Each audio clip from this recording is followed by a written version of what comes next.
ആവേശത്താലങ്ങ് വിളിക്കും, പ്രമാദത്താലത്ത് വിളിക്കും, കയ്യാമങ്ങൾ പൊട്ടട്ടെ, ജനാധിപത്യം പുലരട്ടെ. കേരളത്തെ ഇങ്ങനെയെങ്കിലും മുന്നോട്ട് കൊണ്ടുപോകാൻ കഴിയുന്നത് ഈ ഇച്ഛാശക്തിയുടെ ഭാഗമായിട്ടാണ്, ഈ നിലപാടിന്റെ ഭാഗമായിട്ടാണ്. പെൻഷൻ ഒരു തവണ മുടങ്ങിയപ്പോൾ മറിയച്ചേട്ടത്തിമാര് രംഗത്തിറക്കിയില്ലേ? അതെന്തുകൊണ്ട് മുടങ്ങിയെന്ന് പറയാൻ ഇവർ തയ്യാറായിട്ടുണ്ടോ? കേരളത്തിൽ ലഭിക്കാനുള്ള ലഭിക്കുന്നില്ല എന്ന് പറയാൻ ഈ കേരളത്തിലെ പലരും തയ്യാറായിട്ടുണ്ടോ? മാധ്യമങ്ങൾ തയ്യാറായിട്ടുണ്ടോ? ഇല്ലല്ലോ. അപ്പോഴൊക്കെ ഈ കേരളത്തിന്റെ വികസന പ്രവർത്തനങ്ങളടക്കം തകർത്ത് തരിപ്പണമാക്കാൻ എടുക്കുന്ന ശ്രമം, അതിനെല്ലാം അതിജീവിച്ചുകൊണ്ടാണ് നമ്മൾ നിൽക്കുന്നത്. ചെറിയൊരു പരീക്ഷണമല്ല ഈ കേരളത്തിലെ ഗവൺമെന്റും കേരളത്തിലെ ജനങ്ങൾ അനുഭവിച്ചിട്ടുണ്ട്. വലിയ പരീക്ഷണത്തെ നേരിട്ടുകൊണ്ടാണ് നിൽക്കുന്നത്. പക്ഷെ അവിടെയൊക്കെ ആത്മാഭിമാന ബോധത്തോടെ തലയുയർത്തി പിടിച്ചുകൊണ്ട് ഈ കേരളത്തെ ഇന്ത്യക്ക് മാതൃകയായിട്ടല്ല, ലോകത്തിന്റെ നെറുകയിലെത്തിക്കാൻ ആവശ്യമായ കാര്യമാണ് ചെയ്യുന്നത്. വികസിത മുതലാളിത്ത രാജ്യങ്ങൾക്ക് സമാനമായിട്ടാണ് കേരളത്തെ കൊണ്ടുപോകുന്നത്. ഈ കേരളത്തിലെ സ്ത്രീകൾ, സ്ത്രീപക്ഷ കേരളത്തെ കുറിച്ചാണല്ലോ ഇവിടെ ഒരു മുദ്രാവാക്യം വെച്ചിരിക്കുന്നത്. ഈ സ്ത്രീപക്ഷ കേരളം, ഈ കാഴ്ചപ്പാട് എന്തുകൊണ്ടാണ് നമ്മൾ വെക്കുന്നത്? ഇന്ന് നിങ്ങൾ നോക്ക്, നമ്മൾ ഈ അടുത്ത സമയത്ത് ബംഗാളില് ഒരു യുവ വനിതാ ഡോക്ടറെ മാനഭംഗപ്പെടുത്തി കൊലപ്പെടുത്തിയ സംഭവം.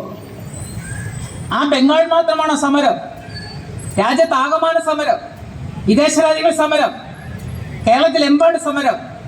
ആ കേസ് സുപ്രീം കോടതി വന്നപ്പോൾ സുപ്രീം കോടതി എന്താ അവര് പറഞ്ഞതെന്താ? അവിടുത്തെ സോളിസിറ്റർ ജനറൽ പറഞ്ഞത്, ഇങ്ങനെ ഡ്യൂട്ടി എടുക്കുന്ന അല്ലെങ്കിൽ ഇത്തരം ആരോഗ്യ മേഖലയിലെ ജീവനക്കാരുടെ സുരക്ഷയുമായി ബന്ധപ്പെട്ട് കേരളത്തിലെ ഗവൺമെന്റ് സ്വീകരിച്ച ചില നിലപാടുകളുണ്ട്, അത് സ്വീകരിക്കാൻ കഴിയുന്നതാണ് എന്നാ സുപ്രീം കോടതി വിലയിരുത്തിയിട്ടുള്ളത്, കണ്ടെത്തിയിട്ടുള്ളത്. ഇവിടെ ഉണ്ടായിട്ടുള്ള പ്രശ്നം, വന്ദന ഉൾപ്പെടെയുള്ളവരുടെ പ്രശ്നം നമ്മുടെ നാട്ടിൽ ഉണ്ടായതല്ലേ, കൊട്ടാരക്കരയിൽ ഉണ്ടായതല്ലേ. ആരോഗ്യമേഖല പ്രശ്നമുണ്ടായാൽ അവിടെ കയ്യും കെട്ടി നോക്കിയിരിക്കല്ല. അക്രമികളെ സംരക്ഷിക്കാൻ ബംഗാളിലെ മമതാ ഗവൺമെന്റ് സമീപനമല്ല കേരളത്തിൽ സ്വീകരിക്കുന്നത്. എവിടെയാണ് ആക്രമണം? ആരെയാണ് ആക്രമിച്ചത്? ആ ഇരകളായിട്ടുള്ളവരോടൊപ്പം, ഇരകളെന്ന് പോലും പറയുന്നതാണ്, അപ്പൊ അതിജീവനയ്ക്ക് ഒപ്പം നിന്നുകൊണ്ട് പ്രവർത്തിക്കുന്ന രീതിയല്ലേ നമ്മളിപ്പോൾ സ്വീകരിച്ചിട്ടുള്ളത്. എവിടെയും എത്ര കേസുകൾ ഉണ്ടായിട്ടുണ്ട്, എത്ര മാറി, എത്ര സാംസ്കാരികമായിട്ട് മുന്നോട്ട് വന്നെന്ന് പറഞ്ഞാലും ഇന്നും യഥാർത്ഥത്തിൽ സമൂഹത്തിൽ ശാപമായി നിൽക്കുന്ന സ്ത്രീധനം ഉൾപ്പെടെയുള്ള പ്രശ്നങ്ങൾ നിലനിൽക്കുകയല്ലേ. 61 കൊണ്ട നിയമമല്ലേ. ഏതാണ്ട് 63 വർഷം പിന്നിടുമ്പോഴും സ്ത്രീധന പ്രശ്നത്തിൽ പരിഹാരം കാണാനായിട്ടുണ്ടോ? എത്ര പെൺകുട്ടികളാണ് അതിന്റെ പേരിൽ കൊല ചെയ്യപ്പെട്ടിട്ടുള്ളത്? ഈ കൊല്ലം ജില്ലയിലടക്കം എത്ര, ഈ അടുത്ത കാലത്ത് എത്ര ഉണ്ടായിട്ടുണ്ട്? തിരുവനന്തപുരം, കൊല്ലം ജില്ലകളിൽ ഉണ്ടായിട്ടുണ്ട്. വിസ്മയം മറക്കാൻ പറ്റുന്നതാണോ? ഉത്രയെ മറക്കാൻ പറ്റുന്നതാണോ? എങ്ങനെ ഒരു പെൺകുട്ടിയെ സ്ത്രീധനത്തിന് വേണ്ടിയിട്ട് സ്വന്തം ഭർത്താവ് തന്നെ പാമ്പിനെ വിട്ട് അടുപ്പിച്ച് കൊല്ലുക? ഒന്ന് പരാജയപ്പെട്ടു, കുറെ കാലം കഴിഞ്ഞ് വീണ്ടും അതേ തന്നെ ആവർത്തിക്കാന്ന് പറഞ്ഞാൽ വിസ്മയുടെ സംഭവം എങ്ങനെയാ? സ്ത്രീധനമായി കൊടുത്ത കാറിന് സ്പീഡ് പോരാ, മൈലേജ് കിട്ടുന്നില്ല, കൊന്നു കളഞ്ഞില്ലേ. എന്തെല്ലാം പ്രശ്നങ്ങൾ നടക്കുന്നു? നിയമമില്ലാഞ്ഞിട്ടാണോ? ഇവിടെ നിയമമില്ലാഞ്ഞിട്ടാണോ? എത്ര നിയമങ്ങൾ കേരളത്തിലുണ്ട്, ഈ രാജ്യത്തുണ്ട്. രാജ്യത്തെ സ്ത്രീകൾക്ക് വേണ്ടിയിട്ട് എത്ര നിയമങ്ങളുണ്ട്? 2005 ഇന്ത്യൻ പാർലമെന്റ് പാസാക്കിയ ഗാർഹിക പീഡന നിരോധന നിയമം ഉൾപ്പെടെയുള്ള ഏതാണ്ട് 64-65 നിയമങ്ങൾ ഈ രാജ്യത്തെ സ്ത്രീകൾക്ക് വേണ്ടിയിട്ടുണ്ട്. ആ നിയമം ഉണ്ട് എന്ന് പറഞ്ഞുകൊണ്ട് കാര്യമുണ്ടോ? ആ നിയമം പ്രായോഗിക തലത്തിൽ കൊണ്ടുവന്ന് സ്ത്രീകൾക്ക് അനുഭവേദ്യമാകുന്നു എന്ന് പറയുമ്പോഴാണ് ആ നിയമം ഈ രാജ്യം നടപ്പാക്കാൻ പറ്റിയിട്ടുണ്ട്, അതിന്റെ ഗുണഫലമായിട്ടുള്ള കാര്യങ്ങൾ അനുഭവിക്കാൻ കഴിയുന്നുണ്ട് എന്ന് നമ്മുടെ സമൂഹത്തിൽ പറയുന്നത്. അതുണ്ടോ? അങ്ങനെ കാണാൻ കഴിയുന്നുണ്ടോ? നിങ്ങൾ നോക്കുക, ഈ കഴിഞ്ഞ 2-3 ദിവസങ്ങളായി വരുന്ന വാർത്തയെല്ലാം, ആ വാർത്ത വരുന്നതെല്ലാം ഹേമ കമ്മിറ്റി റിപ്പോർട്ടുമായി ബന്ധപ്പെട്ടല്ലേ. എന്തായിരുന്നു നമ്മുടെ കാഴ്ചപ്പാട്? സിനിമാ മേഖല, അതുമായി ബന്ധപ്പെട്ട് അവരെല്ലാം ഏത് മേഖലയിൽ നിൽക്കുന്നു എന്നുള്ള കാഴ്ചപ്പാടാണ് നമുക്കുണ്ടായിരുന്നത്. എന്നാൽ സിനിമാ മേഖലയിൽ പ്രശ്നങ്ങൾ ഉണ്ട് എന്നുള്ളത് WCC കണ്ടെത്തി. അതിന്റെ അടിസ്ഥാനത്തിൽ ഒരു ഗവൺമെന്റ് പല സന്ദർഭത്തിൽ ഇടപെട്ടിട്ടുണ്ട്.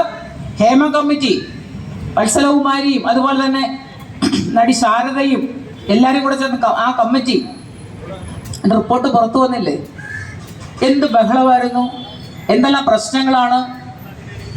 അപ്പൊ നമ്മൾ കാണുന്ന ഒരു ഏറ്റവും മുകളിൽ നിൽക്കുന്ന ഒരു മേഖല, ആ മേഖലയിൽ അടക്കം അനുഭവിക്കേണ്ടി വന്ന പ്രശ്നങ്ങളെ സംബന്ധിച്ച് കഴിഞ്ഞ കുറച്ച് ദിവസങ്ങളായി ചർച്ച ചെയ്യപ്പെട്ടുകൊണ്ടിരിക്കുക.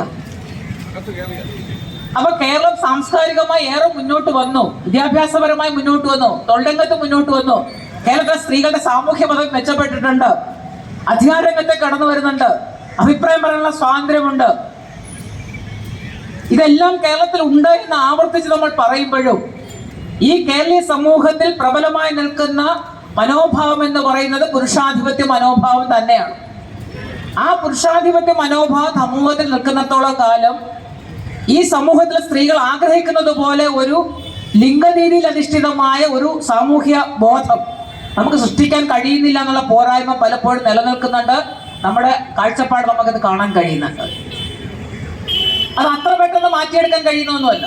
നമ്മൾ എന്തെല്ലാം ഒരു സർക്കാർ നടപടികൾ സ്വീകരിച്ചെന്ന് പറഞ്ഞാലും, ഏതെല്ലാം പുരോഗമനപരമായ ആശയങ്ങൾ സമൂഹത്തിൽ കൊണ്ടുവന്ന് പറഞ്ഞാലും, ഏറ്റവും ഉന്നതമായ നിലയിലേക്ക് കേരളീയ സമൂഹം പൊതുവിൽ വന്നു എന്ന് പറഞ്ഞാലും, ഈ പ്രബലമായി നിൽക്കുന്ന ഏറ്റവും ശക്തമായി നിൽക്കുന്ന ഒരു ആശയത്തെ, ആ ആശയത്തിന്റെ ആ ഗ്രാവിറ്റിയെ കുറച്ചുകൊണ്ട് വരാതെ, കാരണം ഇത് കട്ട പിടിച്ചു കിടക്കുകയാണ്, കട്ട പിടിച്ചതും കെട്ടുപിടഞ്ഞു കിടക്കുന്നതുമായ ഈ ഒരു മൂല്യബോധത്തിൽ നിന്ന് മാറി അതിനെ തട്ടിയുടച്ചു മാറി മുന്നോട്ട് പോയി ഈ സമൂഹം എന്ന് പറഞ്ഞ സ്ത്രീ പുരുഷനും കൂടെ ചേർന്നതാണെന്നും അവർക്ക് ഒരുപോലെ അവകാശങ്ങളും അധികാരങ്ങളും ഉള്ളതാണെന്നും ആ സ്ത്രീകളെ കൂടെ അംഗീകരിച്ചുകൊണ്ട്, ആ സ്ത്രീകളെ കൂടെ ആദരിച്ചുകൊണ്ട്, ആ സ്ത്രീകളും ഞങ്ങളെ പോലെ ആണ് എന്ന ധാരണയിലേക്ക് ഈ പൊതുബോധം അത്തരത്തിൽ വളർന്നെങ്കിൽ മാത്രമേ ഈ പറയുന്ന സ്ത്രീകളുടെ പിന്നോക്കാവസ്ഥ അവഗണനയിൽ മാറ്റിവെക്കാൻ കഴിയുള്ളൂ. അതിനൊരു സർക്കാർ ഇടപെടണം. ICC രൂപീകരിക്കണം എന്നുള്ള തീരുമാനം എത്രയോ കാലത്തിന് മുമ്പ് എടുത്തു. ഇപ്പോഴും ഒന്ന് പൂർണ്ണമായി നടപ്പാക്കിയെന്ന് വെച്ചാൽ പൂർണ്ണമായി നടപ്പാക്കിയില്ല എന്നുള്ള പറയേണ്ടത് നിങ്ങളുടെ ഓഫീസുകൾ നിങ്ങളാണ്. ഇതെല്ലാം എന്തുകൊണ്ട് കൊണ്ടുവരുന്നു? കാരണം ഒരു ഓഫീസുമായി ബന്ധപ്പെട്ടായാലും അല്ലെ സ്ത്രീകൾ പണിയെടുക്കുന്ന മേഖലയുമായി ബന്ധപ്പെട്ട് ഉണ്ടാകുന്ന പ്രശ്നങ്ങളൊക്കെ ഉണ്ടാകും. കാരണം വ്യക്തികളാണ്, പ്രശ്നങ്ങളൊക്കെ ഉണ്ടാകും. പക്ഷെ ആ പ്രശ്നങ്ങളൊക്കെ ഉണ്ടാകുമ്പോൾ അത് അവിടെ വെച്ച് പരിഹരിക്കുന്നതിനും ആ പരാതിക്കാരിയായിട്ടുള്ള ആളുകൾക്ക് കൃത്യമായി ആ പരാതിക്ക് പരിഹാരം കണ്ടെത്താൻ കഴിഞ്ഞുവെന്ന് പരാതിക്കാർക്ക് ഒരു ബോധമുണ്ടാകുന്ന നിലയിലേക്ക് അടക്കം കൃത്യവും സുതാര്യവുമായി തീരുമാനമെടുക്കാൻ കഴിയുന്ന നിലയിലേക്ക് ഈ കമ്മിറ്റികൾ മാറണമെന്നൊക്കെ അതിന്റെ കാഴ്ചപ്പാടിനെ സംബന്ധിച്ച് പറയുന്നത്. ഇതൊക്കെ നമ്മൾ കൊണ്ടുവരാൻ കഴിയുന്നുണ്ട്. അതുകൊണ്ടാണ് മറ്റൊരു സംസ്ഥാനത്തും ഇല്ലാത്തതുപോലെ ഏത് മേഖലയിലും ഇന്ന് സ്ത്രീകൾക്ക് തൊഴിലെടുക്കാൻ കഴിയുന്ന ഒരു മേഖലയായി കേരളം മാറിയിട്ടുണ്ട്. ഇന്നലത്തെ പോലെയല്ല.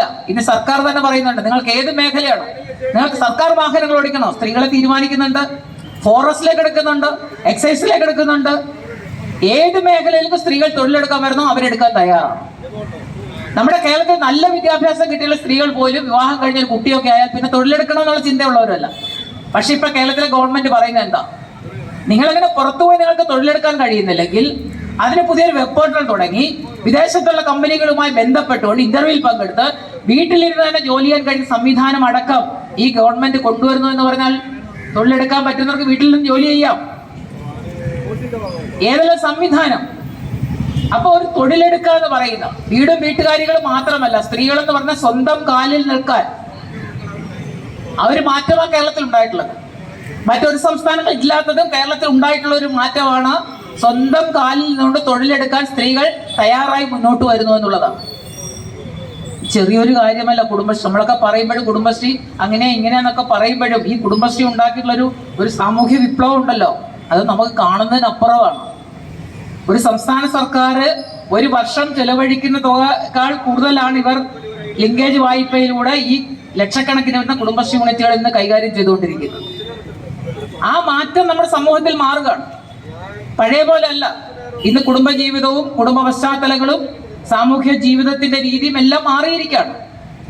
ഒരു വികസന സമൂഹത്തിന് വേണ്ട എല്ലാ കാര്യങ്ങളും ഉണ്ട്. നല്ല വിദ്യാഭ്യാസം, നമ്മളൊക്കെ പഠിക്കുന്ന കാലഘട്ടത്തിൽ അങ്ങനെയായിരുന്നു. ആ ഒരു കൃത്യമായ ഒരു കാഴ്ചപ്പാട് നമുക്കുണ്ടായിരുന്നു.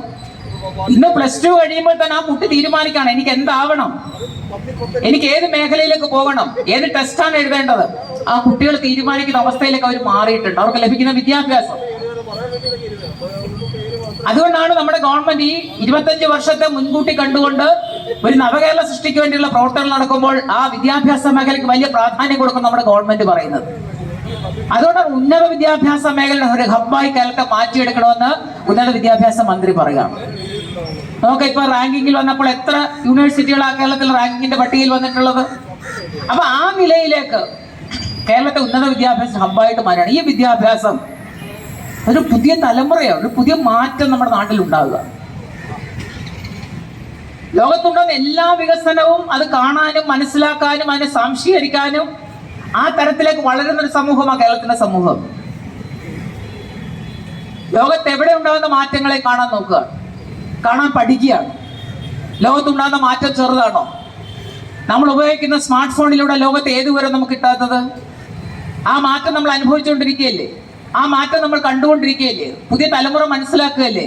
അങ്ങനെ മനസ്സിലാക്കുമ്പോഴും ഈ നാട്ടില് ഈ അടുത്ത സമയത്ത് ചൊവ്വയിലെ പുതിയ കണ്ടുപിടുത്തം എന്ന് പറയുന്നത് എത്രയോ മീറ്റർ താഴേക്ക് വലിയ സമുദ്രം ചൊവ്വയിൽ ഉണ്ട് എന്നുള്ള പുതിയ കണ്ടെത്തൽ വന്നിരിക്കുകയാണ്. അവിടെ ചൊവ്വയിൽ മനുഷ്യന് താമസിക്കാൻ പറ്റുന്ന പരീക്ഷണം നടത്തിക്കൊണ്ടിരിക്കുക. ഈ പരീക്ഷണം നടത്തുന്ന ഘട്ടത്തിലാണ് ഈ ചൊവ്വയുടെ പേരിൽ നമ്മുടെ കുട്ടികളുടെ വിവാഹം ഉൾപ്പെടെ മുടങ്ങുന്ന അനുഭവം ഇപ്പോഴും നമ്മുടെ നാട്ടിലുണ്ട്.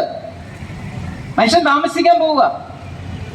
നിങ്ങൾ നോക്കുക, സുനിത വില്യം എത്ര ആഴ്ചകളായിട്ട് ബഹിരാകാശ പാഠത്തിലാണ്, അവർക്ക് വരാൻ പറ്റുന്ന നിൽക്കാൻ പോവാണ്. അവർ പറയുന്നത് ഈ രാജ്യത്ത് സ്ത്രീധനം ഒക്കെ കൊടുത്ത് അല്ലെങ്കിൽ സ്ത്രീധനം വാങ്ങാതെ വിവാഹം കഴിക്കാനുള്ള ബുദ്ധിമുട്ടും പ്രശ്നങ്ങളും ഒക്കെ വരുമ്പോൾ ഒന്ന് ചാർജ് ചെയ്താൽ 2 മണിക്കൂർ ഈ റോബോട്ടിന് ജീവൻ ഉണ്ടെന്നാണ് പറയുന്നത്. അവർ പറഞ്ഞിരിക്കുന്നത് അങ്ങനെയാണ്. അപ്പൊ ആഹാരം കൊടുക്കേണ്ട, മറ്റ് വേറെ കാര്യങ്ങളൊന്നും വരുന്നില്ല, അവർ ആവശ്യങ്ങൾ ഉന്നയിക്കുന്നില്ല. ഒന്ന് ചാർജ് ചെയ്താൽ 2 മണിക്കൂർ ജീവനോടിരിക്കും. ആ റോബോട്ടിനെ ചൈന ഇറക്കിയിരിക്കുകയാണ്. അതിന്റെ പടം അടക്കമാണ് പറയുന്നത്. ആത്മാവില്ല എന്ന കുഴപ്പം മാത്രമേ ഉള്ളൂ. എവിടെയാണ് മനുഷ്യൻ ചിന്തിക്കുന്നത്? എങ്ങനെയാണ് മനുഷ്യൻ കാണുന്നത്? അപ്പൊ ഈ നിലയിൽ വരുന്ന മാറ്റങ്ങളെയൊക്കെ കാണാൻ, ആ മാറ്റങ്ങളുടെ ഗുണപരമായ കാര്യങ്ങളെ കുറിച്ച് മനസ്സിലാക്കാൻ, ആ ഗുണപരമായ നേട്ടങ്ങളെ സാമൂഹിക വികാസത്തിനനുസൃതമായി, വിദ്യാഭ്യാസത്തിനനുസൃതമായി, തൊഴിലിനനുസൃതമായി ഇത്തരം കാഴ്ചപ്പാടുകളെ കൊണ്ടുവരാൻ, കോർത്തിണക്കാൻ കേരളത്തിലെ ഗവൺമെന്റ് പരിശ്രമിച്ചുകൊണ്ടിരിക്കുക. ഇങ്ങനെ ഈ ലോകത്തെ വികസിത രാജ്യങ്ങൾക്ക് സമാനമായ നിലയിൽ, അതിനേക്കാൾ കിടപിടിക്കുന്ന നിലയിലേക്കടക്കം ഒരു ചെറിയ സംസ്ഥാനം അത്തരമൊരു മേഖലയിലേക്ക് കടന്നു വരുന്നു എന്ന് പറയുന്നതാണ് ഈ കേരളം ഇന്ത്യക്ക് മുമ്പിൽ വെക്കുന്ന ബദൽ എന്ന് നമ്മൾ ആദ്യം കാണും. അതിനുവേണ്ടി പ്രവർത്തിക്കുന്ന ഒരു സംവിധാനം, അതിനുവേണ്ടി പ്രവർത്തിക്കുന്നതിന്റെ പിന്നിൽ പ്രവർത്തിക്കുന്ന അതെല്ലാം വളരെ കൃത്യമായിട്ട് നമ്മൾ തിരിച്ചറിഞ്ഞു പോകേണ്ടതായിട്ടുണ്ട്. ഇതിന്റെ ചുവട് പിടിച്ചുകൊണ്ടാണ് ഈ വർത്തമാന കാലഘട്ടം അല്ലെങ്കിൽ അടുത്ത 25 വർഷം വരെയുള്ള ഒരു കാലഘട്ടത്തിൽ ഈ സമൂഹം എവിടം വരെ എത്തി നിൽക്കാം, എങ്ങനെ ആയിരിക്കാം, എങ്ങനെ ആവണം, അവിടെ എങ്ങനെ ആയിരിക്കണം സ്ത്രീ. അവിടെയും സ്ത്രീ പിന്നിൽ നിൽക്കേണ്ടവളല്ല, സമൂഹത്തിന്റെ മുന്നിൽ നിന്ന് സമൂഹത്തിലെ തോളോട് തോൾ ചേർന്ന് പ്രവർത്തിച്ച് മുന്നേറേണ്ടവരാണ് സ്ത്രീകളെന്ന കാഴ്ചപ്പാടാണ് ഈ സ്ത്രീപക്ഷ നവകേരളവുമായി ബന്ധപ്പെട്ട് മുന്നോട്ട് പോകാനുള്ളത്. അവിടെ ആരും ഇടിച്ചു നടത്താനൊന്നും ആരും നിൽക്കുന്നില്ല. സ്വയം നിങ്ങൾ വെട്ടിപ്പിടിച്ച് മുന്നോട്ട് പോകേണ്ട അവസ്ഥയുണ്ട്. ആ നിലയിൽ നമ്മുടെ സമൂഹത്തെ വളർത്തിയെടുക്കണം. ആ നിലയിൽ നമ്മുടെ സമൂഹത്തിലെ സ്ത്രീകളെ എല്ലാ അർത്ഥത്തിലും അവർക്ക് കൊടുക്കേണ്ട വിദ്യാഭ്യാസവും പരിഗണനയും, കുടുംബത്തിനകത്തായാലും പുറത്തായാലും, ഈ ജനാധിപത്യം എന്നൊക്കെ പറയുന്നത് നമ്മൾ വീടിനകത്ത് ജനാധിപത്യം ഉണ്ടോ എന്ന് ചോദിച്ചാൽ ഇല്ല എന്ന് ഏതാണ്ട് 90% പറയേണ്ട അനുഭവമാണ് പലരും വീട്ടമ്മമാരും പങ്കുവെക്കുന്നത്. ജനാധിപത്യം നോക്കുമ്പോൾ നമുക്ക് തോന്നും, 5 വർഷം കൂടുമ്പോൾ പുതിയ ഗവൺമെന്റ് വരുന്നതോ ഭരണം നടത്തുന്നതോ മാറുന്നതോ ഒക്കെ ആയിരിക്കും ജനാധിപത്യം എന്ന്. ജനാധിപത്യം എന്ന് പറയല്ല. ആ ജനാധിപത്യം എന്ന് പറയുന്നത് equal rights in every opportunity, തുല്യമായ അവസര സമത്വമാണ്. ആ ജനാധിപത്യം ഉണ്ടാവേണ്ട ഏറ്റവും അടിസ്ഥാനപരമായ ഘടകം എന്ന് പറയുന്നത് നമ്മുടെ കുടുംബമല്ലേ. ആ കുടുംബത്തിനകത്ത് ജനാധിപത്യം ഉണ്ടോ? ചില സഹോദരിമാര് പറഞ്ഞിട്ടുണ്ട്, സഖാവേ ശമ്പളം ഞാൻ ഒപ്പിട്ട് വാങ്ങുന്നുണ്ട്, പക്ഷേ ATM എൻ്റെ കയ്യിലല്ല എന്ന് പറയുന്ന 5 അക്ക ശമ്പളം വാങ്ങിക്കുന്ന ഉദ്യോഗസ്ഥകളെ എനിക്കറിയാം. എന്നെ മനസ്സിലായോ? ഞാൻ പറഞ്ഞു അതൊരു കുറ്റമാണെന്നല്ല, പക്ഷേ അവിടെയൊക്കെ ഇടപെടേണ്ടതുപോലെ ഇടപെടാൻ, കുടുംബത്തിനകത്തെ ജനാധിപത്യം നമ്മൾ നടത്താതെ, നമ്മൾ വാതോരാതെ ജനാധിപത്യം പറഞ്ഞിട്ട് എന്ത് കാര്യമാണുള്ളത്? അപ്പൊ അതുകൊണ്ട് വീടിനകത്ത് തുറന്ന ചർച്ച ഉണ്ടാവണം. വീടിനകത്ത് ചർച്ചയില്ല. ഇപ്പൊ എല്ലാവരും ജോലി കഴിഞ്ഞ് വൈകിട്ട് ചെന്നാൽ ജോലി എന്തെങ്കിലുമൊക്കെ ഒതുക്കിയിട്ട് എല്ലാവരും കയ്യിലിരിക്കുന്ന ഫോണും തോണ്ടിയിരിക്കുന്നല്ലാതെ കൊച്ചുങ്ങൾ എന്താണ്, അല്ല വീട്ടുകാർക്ക് എന്താണ്, ഓഫീസിൽ എന്ത് വിഷയമുണ്ട്, അങ്ങോട്ടും ഇങ്ങോട്ടും ഒന്ന് കൊച്ചു വർത്താനം പറയാം. പണ്ട് അങ്ങനെ ആയിരുന്നല്ലോ എല്ലാ വീടുകളിലും. അപ്പം എത്ര നമ്മൾ പുരോഗതി നേടി മാറി എന്ന് പറയുമ്പോഴും ചില അനപേക്ഷിതമായ ചില കാഴ്ചപ്പാടുകൾ, രീതികൾ നമ്മുടെ ഓരോരുത്തരെയും ബാധിച്ചിട്ടുണ്ടെന്ന് നമ്മൾ കാണണം. അത് മാറ്റണം. ഭാര്യയും ഭർത്താവും തമ്മിലായാലും അച്ഛനും മക്കളും തമ്മിലായാലും എല്ലാം മനസ്സ് തുറന്ന് ചർച്ച ചെയ്യാൻ, അനുഭവങ്ങൾ പങ്കുവെക്കാൻ, പൊതുകാര്യങ്ങൾ ചർച്ച ചെയ്യാൻ, രാഷ്ട്രീയം ചർച്ച ചെയ്യാൻ, അതൊരു ജനാധിപത്യത്തിന്റെ വേദിയാക്കി മാറ്റാൻ നമ്മുടെ കുടുംബത്തിനകത്ത് കഴിയണം. അങ്ങനെ കഴിയുമ്പോഴാണ് അതിനനുസൃതമായ മാറ്റം പടിപടിയെ നമുക്ക് നേടിയെടുക്കാൻ കഴിയുന്നത്. ഈ മാറ്റം നമ്മൾ നേടിയെടുക്കണം. അല്ലാതെ ഗവൺമെന്റ് അത് ചെയ്തോട്ടെ, ഗവൺമെന്റ് ഇത് ചെയ്തോട്ടെ, ഗവൺമെന്റ് ആ പദ്ധതി കൊണ്ടുവരട്ടെ, ഗവൺമെന്റ് ഈ പദ്ധതി കൊണ്ടുവരട്ടെ, അങ്ങനെയൊരു കാഴ്ചപ്പാടുണ്ടാവട്ടെ എന്ന് പറയുന്നതിൽ നിന്ന് അത് ഒതുങ്ങി നിൽക്കാതെ അതിനോടൊപ്പം നമുക്ക് എന്ത് ചെയ്യാൻ കഴിയും, ഈ കേരളീയ സമൂഹത്തിന് എന്ത് ചെയ്യാൻ കഴിയും, അതിൽ ഓരോരുത്തർക്കും എന്ത് പങ്കാണ് നിർവഹിക്കാൻ കഴിയുന്നത്. ആ നിലയിൽ നമുക്ക് ഓരോരുത്തർക്കും പ്രവർത്തിക്കാൻ കഴിഞ്ഞെങ്കിൽ മാത്രമേ, ആ കാഴ്ചപ്പാട് പ്രവർത്തിക്കാൻ കഴിഞ്ഞെങ്കിൽ മാത്രമേ നമുക്ക് ഈ മാറ്റം ഉണ്ടാക്കിയെടുക്കാൻ കഴിയും. അതുകൊണ്ടൊരു മുദ്രാവാക്യം വെച്ച് അതിന്റെ ഭാഗമായിട്ട് ചില പ്രവർത്തനങ്ങൾ നടത്തിയെന്ന് മാത്രമല്ല, ആ മുദ്രാവാക്യം യഥാർത്ഥത്തിൽ പ്രായോഗിക തലത്തിൽ കൊണ്ടുവരണമെന്നുണ്ടെങ്കിൽ, അത് പ്രാവർത്തികമാക്കണമെന്നുണ്ടെങ്കിൽ അതിന്റെ ആന്തരികമായ അതിന്റെ അന്തസ്സത്തെ സംബന്ധിച്ച് നല്ല ഉൾക്കാഴ്ചയോടെ നല്ല സംവാദങ്ങൾ ഉയർത്തിക്കൊണ്ടുവന്ന് അവിടെ രണ്ട് ചേരിയായിട്ടല്ല, അവരെ ഒരുമിച്ച് നിന്നുകൊണ്ട് ഈ നാടിന്റെ മാറ്റത്തിന് വേണ്ടിയുള്ള ചാലക ശക്തിയായി പ്രവർത്തിക്കേണ്ട ഒരു പൊതുബോധം നമ്മുടെ സമൂഹത്തിൽ സൃഷ്ടിക്കണം. അങ്ങനെ ഒരു ബോധത്തിൽ മാത്രമേ, അങ്ങനെ ഒരു പുതിയ കാഴ്ചപ്പാടോടുകൂടി വന്നെങ്കിൽ മാത്രമേ നമ്മൾ ആഗ്രഹിക്കുന്ന നിലയിലുള്ള ഒരു സ്ത്രീപക്ഷ നവകേരളം സൃഷ്ടിച്ചുകൊണ്ട് ഈ പുതിയ കേരളം സൃഷ്ടിക്കാനുള്ള പ്രവർത്തനങ്ങൾ നമുക്ക് പോകാൻ കഴിയുള്ളൂ. ഈ കേരളത്തിലെ ഗവൺമെന്റ് അതിനുവേണ്ടി ഒരുപാട് കാര്യങ്ങൾ എല്ലാ മേഖലയിലും, ഏതെല്ലാം മേഖലയിലാണോ കേരളത്തിന് ഇടപെടാൻ കേട്ടോ ആ മേഖലയിലെല്ലാം ഇടപെട്ടുകൊണ്ട് കേരളത്തിലെ എല്ലാ വിഭാഗം ജനങ്ങളെയും ഉയർത്തിയെടുക്കാൻ ആവശ്യമായ കരുതലോടുകൂടിയുള്ള പ്രവർത്തനങ്ങളാണ് എല്ലാ മേഖലയും നടത്തിക്കൊണ്ടിരിക്കുന്നത്. ഇവിടെയാണ് നമ്മുടെ സംസ്ഥാനവും മറ്റ് സംസ്ഥാനങ്ങളും നമ്മുടെ വ്യത്യാസങ്ങൾ തിരിച്ചറിയാൻ കഴിയുന്നത് എന്നത് അനുഭവങ്ങളുടെ അടിസ്ഥാനപ്പെട്ട് നമുക്ക് കൃത്യമായിട്ട് തിരിച്ചറിയാൻ കഴിയുന്നുണ്ട്. അപ്പൊ നമ്മുടെ കേരളം, സ്വാമി വിവേകാനന്ദൻ പറഞ്ഞതുപോലെ ഭ്രാന്താലയമല്ല, ഇത് ദൈവത്തിന്റെ സ്വന്തം നാടായി മാറിയിരിക്കുകയാണ്. ആ ദൈവത്തിന്റെ സ്വന്തം നാടിനെ വീണ്ടും പൈശാചികമായ കരങ്ങളിലേക്ക് കൊണ്ടുപോകാനുള്ള ചില ബോധവുമായ ഇടപെടൽ പല കോണുകളിൽ നിന്നുണ്ടാകുമ്പോൾ അതല്ല, ഇത് ദൈവത്തിന്റെ സ്വന്തം നാട് തന്നെയാണ്.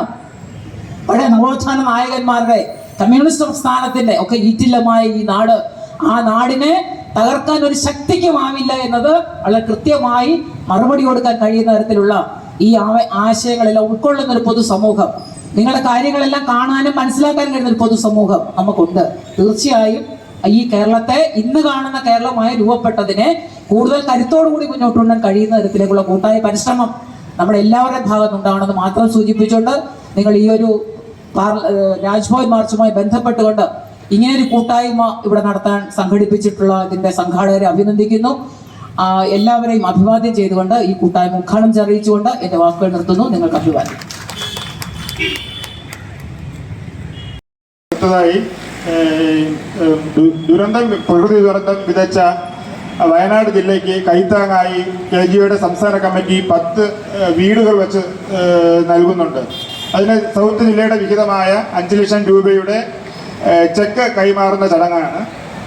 ഈ ചെക്ക് ഏറ്റുവാങ്ങാനായി സംസ്ഥാന പ്രസിഡന്റ് ബഹുമാനപ്പെട്ട സഖാവ് SR മോഹനചന്ദ്രൻ സഖാവിനെയും തുക നൽകുന്നതിനായി ജില്ലാ സെക്രട്ടറി സഖാവ് E നിസാമുദ്ദീനെയും ക്ഷണിച്ചു.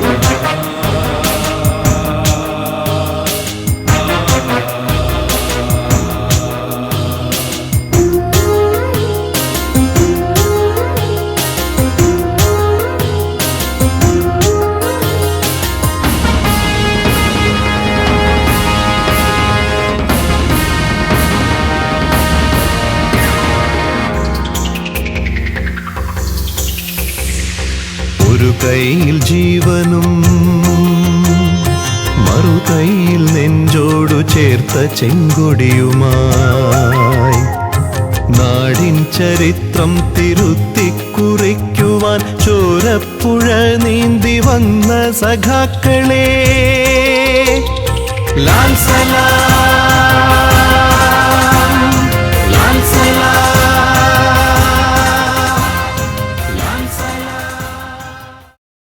കൊണ്ടിരിക്കുന്ന രാജ്ഭവൻ അടക്കമുള്ള സംവിധാനങ്ങളെ പ്രതിരോധിച്ചുകൊണ്ട് മുന്നോട്ട് പോകേണ്ടതുണ്ട്. എല്ലാ ഫെഡറൽ തത്വങ്ങളും ലംഘിക്കുക എന്നുള്ളത് കേരളത്തിലെ ജനങ്ങളുടെ അവകാശങ്ങളെ ധ്വംസിക്കുക എന്ന രീതിയിലേക്ക് മാറിക്കൊണ്ടിരിക്കുകയാണ്. ഇവിടെ സൂചിപ്പിക്കപ്പെട്ടതുപോലെ നമ്മൾ കൃത്യമായും എല്ലാ തരത്തിലുള്ള നികുതിയും അടച്ചുകൊണ്ടിരിക്കുകയാണ്. അങ്ങോട്ട് പോകുന്നതിന് യാതൊരു തടസ്സവുമില്ലെങ്കിലും ആ പോകുന്ന നികുതി ധനകാര്യ കമ്മീഷന്റെ അടക്കം ശുപാർശയുടെ അടിസ്ഥാനത്തിൽ തിരിച്ച് സംസ്ഥാനത്ത് ലഭിക്കുന്ന കാര്യത്തിൽ വലിയ തടസ്സങ്ങൾ സൃഷ്ടിച്ചുകൊണ്ടിരിക്കുകയാണ് കേന്ദ്ര സർക്കാർ. കടമെടുക്കുന്നതിന് അടക്കം പരിധി നിശ്ചയിക്കുകയാണ്.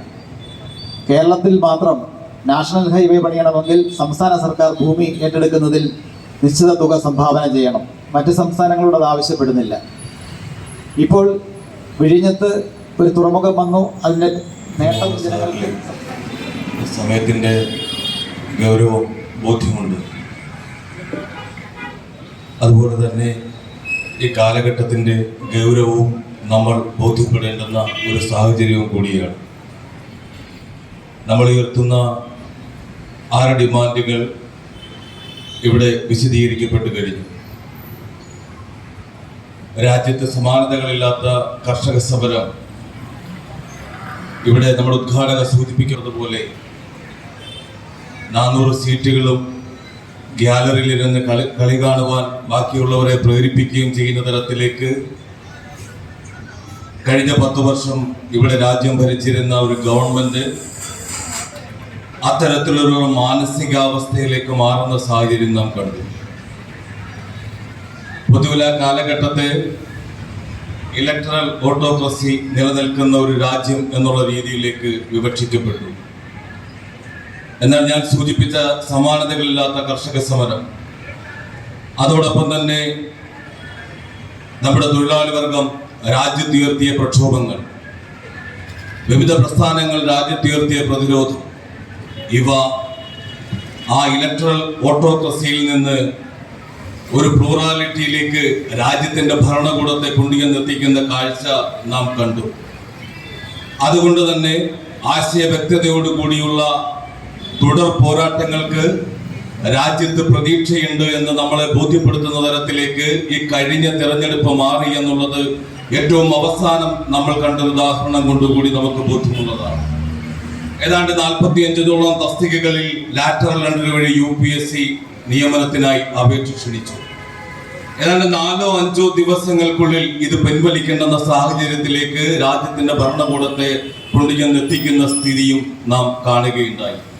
അതുകൊണ്ട് തന്നെ നാം ഏറ്റെടുത്തിട്ടുള്ള മുദ്രാവാക്യങ്ങൾ മുഴുവൻ ജനവിഭാഗങ്ങളുമായി സമ്മതിക്കത്തക്ക തരത്തിലേക്ക് നമ്മുടെ Kerala gazetted officer association south ജില്ലാ കമ്മിറ്റി എടുത്ത ഈ സായാഹ്ന സദസ്സിനെ അത്തരത്തിൽ കണ്ടുകൊണ്ട് ഇനിയും വരും നാളുകൾ സെപ്റ്റംബർ 5 വരെയുള്ള പ്രവർത്തനങ്ങളിൽ സംഘടന ചിട്ടപ്പെടുത്തിയിട്ടുള്ളതും വൈവിധ്യമാർന്നതുമായ പ്രവർത്തനങ്ങൾ ഏറ്റെടുത്തുകൊണ്ട് സിവിൽ സർവീസിന്റെ മുഴുവൻ അംഗങ്ങളിലേക്കും നമ്മുടെ കുടുംബങ്ങളിലേക്കും പൊതുസമൂഹത്തിലേക്കും ഇറങ്ങുവാൻ കഴിയുന്ന പ്രവർത്തനം ചിട്ടപ്പെടുത്തണമെന്ന് മാത്രം ആശംസിച്ചുകൊണ്ട് കേരള ഗസറ്റഡ് ഓഫീസേഴ്സ് അസോസിയേഷൻ സംസ്ഥാന കമ്മിറ്റിക്ക് വേണ്ടിയുള്ള അഭിവാദ്യങ്ങൾ അർപ്പിച്ചുകൊണ്ട് നിർത്തുന്നു. ഈ സായാഹ്ന കൂട്ടായ്മയ്ക്ക് കൃതജ്ഞത അർപ്പിക്കാൻ വേണ്ടി ജില്ലാ സെക്രട്ടറി അംഗം സഖാവ് R. പ്രമീളയെ ക്ഷണിക്കുന്നു.